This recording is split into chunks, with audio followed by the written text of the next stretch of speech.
So creating accessible tables in Word is kind of the same idea in terms of formatting of what you want to do in Canvas, but I do have a separate video for Canvas. And then if you're doing web pages in general, there's a bunch of other like HTML that goes along with it, but the Canvas one is a whole separate video. But this, I want to just look at tables in Word documents because a lot of us have syllabus and all of that in Word already.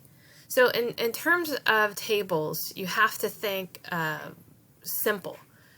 And so, for example, this table that I got off of a video from the Accessibility and Policy Unit of the California Department of Social Services, it has, I mean, it's even hard for me to look at it. It looks like it's organizing the data, but just looking at this first table, so they have it separated out as elementary school, middle school, and then all the subsequent grades, and then separated by boys and girls, and then their favorite food as the rows, and then the numbers inside.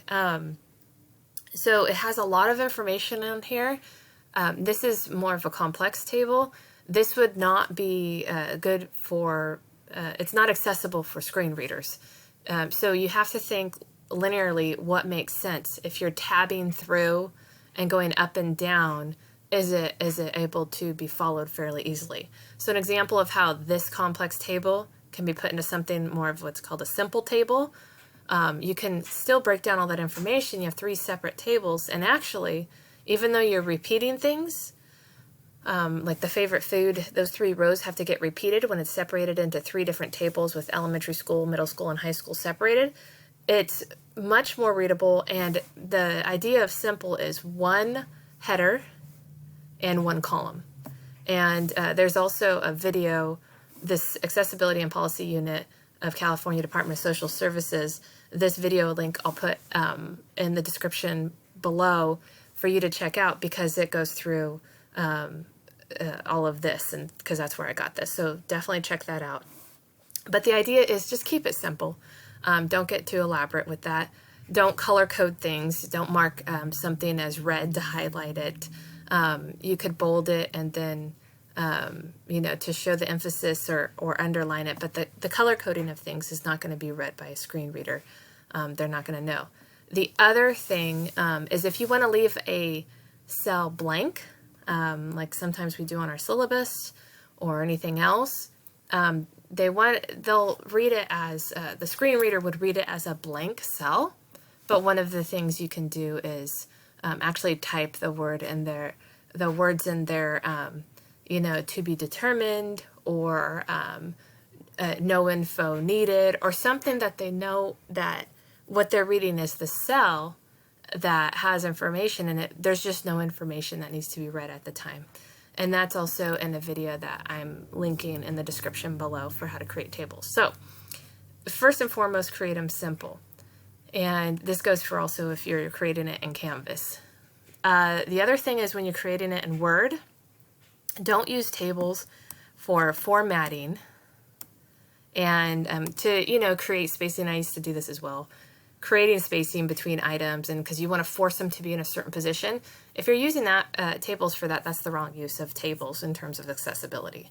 So just use tables to get the information out there that's comparing and contrasting different items. Also, do not use the draw table option.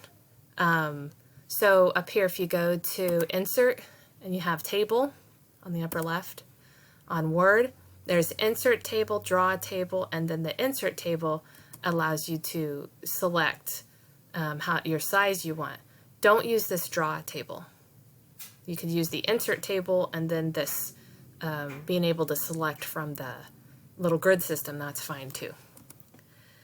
And in terms of what to have checked and unchecked for your formatting, so the table properties. So once you've created a table, which I have down here. So I created this table, and then if I go up, there's this table tools on my Microsoft Word. So not just design, but the design within the table tools, you have, that will come up, and that's where you'll see this, oh, there we go, on the far left, header, row, first column. So you're designating your column and in this case, because I have a row and a column as headers, meaning we want it to be that when a student is in the cell, we want it to read not just scrambled eggs, we want it to read scrambled eggs on a Monday morning so that they can see the column and the row it's in. Now, in all honesty, I watched about 20 different videos. They all said the same thing of doing this header, row, and first column. I thought I had everything checked, but I don't know if it's just my settings on my screen reader. It's still reading column eggs, or scrambled eggs, column 2, row 2 of, the table. So it's not reading Monday and morning, but you'll see on the canvas, I was able to get it to work properly. I'm checking all the boxes. It's doing what it's supposed to. I think it's just me not using the screen reader properly. But I'll keep checking and do an update if I can get that figured out. But these are all the things they said to click. I'm just not able to test it because of, my lack of knowledge of the screen reader. But the idea here is it's accessible when you're in that cell, that they know what column and row they're in, not just by the numbers, column 2, row 2, but by the titles, the headers of that column and row, and that the reader reads those headers. And so that's the way you check the header, row, and first column to get that. The other thing to check this table properties that I'd mentioned, so if you click on the table and right click, if I go to table properties over in row, we don't want it to allow row to break across pages. Now, this first option, allow row to break across pages, some people checked, some people unchecked. I'm going with that first video I referenced, the video that's made by California Social Services, where it has it unchecked. So I'm going to uncheck that, and then I'm going to say repeat as header row at the top of each page. And so this is how you want to have them checked on the properties, and hit OK. And then I just have a note down here about my screen reader not reading it. But that would be, now I could bold my headers if I want and do all that.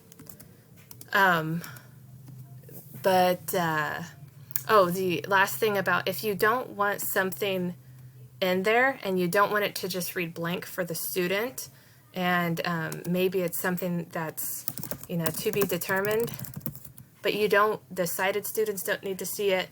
What you can do, if you want to leave it blank but have some input so the student knows that there's, it's not just a blank cell left on accident, you can put the words in there and then go to your font and just make it white, and then the screen reader will now read that font that's in there in that cell, but it won't show up for sighted readers. A couple other things before I go is the idea of captions or alt text, or both, what to do about that. So this table here, I have a caption on it. It's just table 1 is the caption on it. And to get captions, you would just select the table, hit right click, and insert caption comes up. And so the insert caption, you can change the title of the caption here. And so I could say whatever I wanted to, table 1, table 2, and then that would show up on top. But in terms of what's better for the screen reader, or what you really need, so the captions, when I was looking up in terms of accessibility, what's required, they said that the captions and summaries provide information and can be helpful for users to navigate and understand tables, but they're not required. But they're straightforward ways to give some information. So they're not required. What I would say is a necessity is the alt text. So if you were to right click on a table and then go to table properties, in the alt text tab, I put a title and I said menu items for the days and times of the week.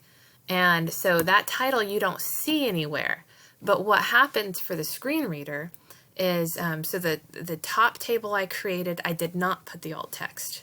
And I could have put the description as well if I wanted to, but at least have a title, because if you don't have a title, here's what happens when the screen reader, so if a student wants to jump to a table, they hit a button and this list of tables comes up. Now the first one you see, Monday, Tuesday, Wednesday, 4x4, all it's doing, and I've seen it with my other tables, it just basically merges all of the top row. Even if it doesn't have headings, it'll just merge all the words on the top row. So it's kind of meaningless. It's just putting out the headings and that's it as the title of the table. So that's a little confusing, but you can see the second selection here, menu items for days and times of the week, 4x4. That one is a title for my table that they will see when they do the screen reader button for finding tables. And so imagine if you have like 10 tables on a page, if all that's coming up is that first row, whatever it is, Monday, Tuesday, Wednesday, or whatever the titles are of each of the columns, it's just going to merge them all and it's going to just not make sense when the list of tables comes up for the screen reader. So the alt text, put that in when you create the table, even though students won't see it explicitly. You could also, for sighted students, put it in as the caption. So here instead of table 1, I could write menu items for days and times of the week. And then that, of course, is just a better organizational tool for sighted readers as well. And that's it.